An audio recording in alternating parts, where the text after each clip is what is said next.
what's up? I'm Brian here doing another video for you guys, and this time I came back from camping. I'm gonna go back to camping, but I decided, hey, there's a bunch of news. Why not do a couple of videos on them?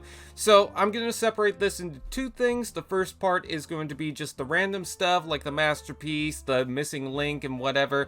And then the second part is going to be all the Studio Series stuff that was shown up. But starting off with this, it is the 40th anniversary selection line.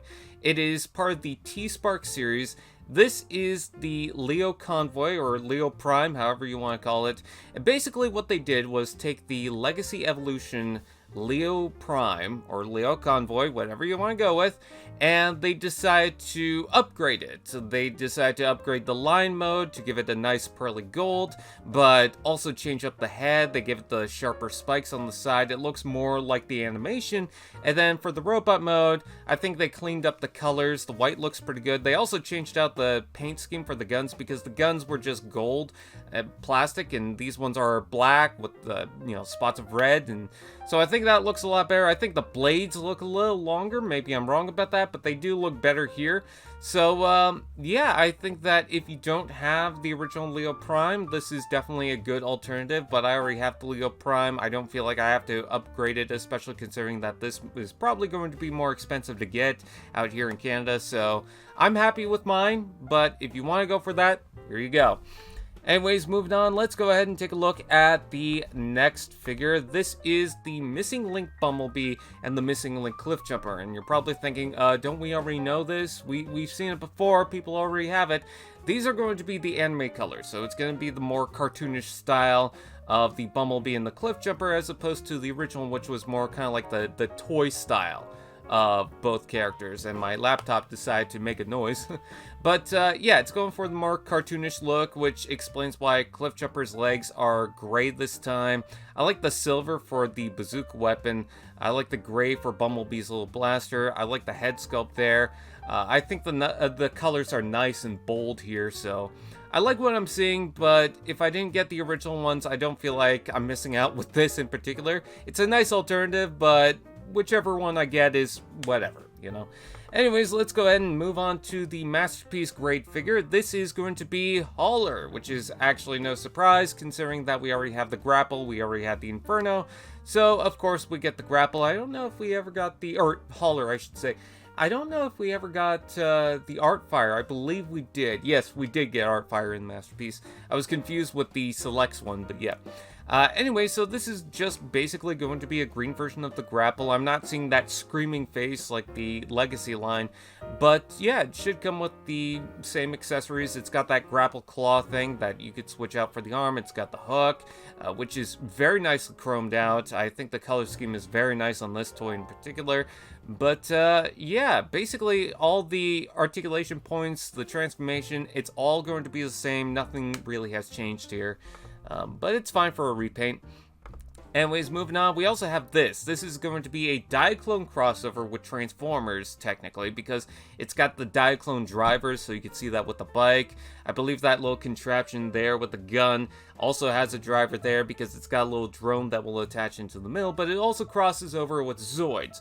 So that's why he transforms into this line. It's very much like the original Zoid designs.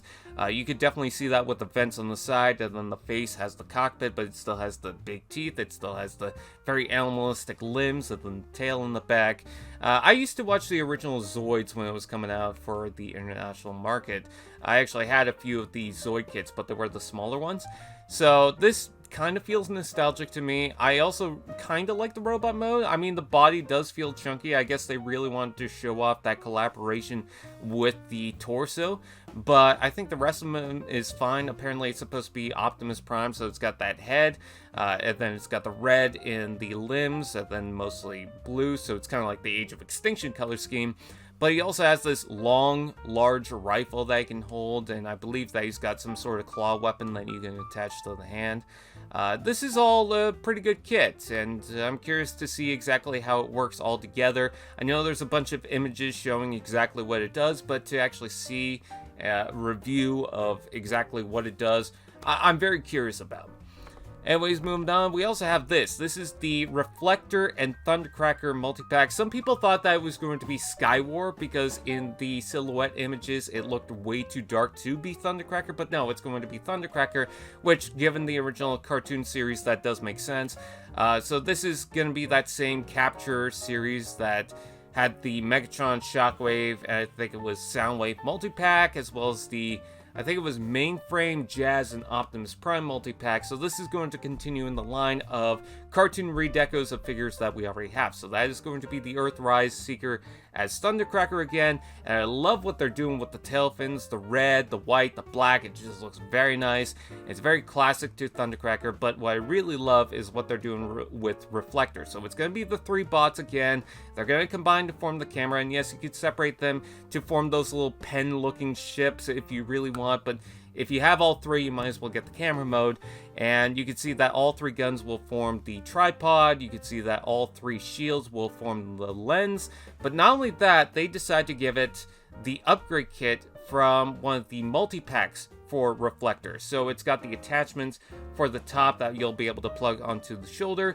It's also got the flash, and then it's also got the side piece to cover that, make it look more like a camera and not just 3 guys clamped together. But yeah, taking a look at the robot modes, I really do love the color scheme of each Reflector figure. You can also see that it's got the round piece on the center one on the main bot, and you can see how all these little contraptions and things will be able to plug onto the figures themselves. You can see the flash on the side, you can see that the top piece will form the shoulders, and then you can see that side piece will form this big shield. But yeah, Thundercracker looks pretty good. Obviously, Thundercracker's not going to be able to hold this set, and it also does come with a Crimzeek. I did see that. But yeah, with that out of the way, that's what Takara's got to offer, other than some of the Studio Series stuff we're going to take a look at in the next video. With that out of the way, what do you guys think? Please comment below, let me know. Please like, comment, share, subscribe, all those fun doodads, and we'll see you guys next time.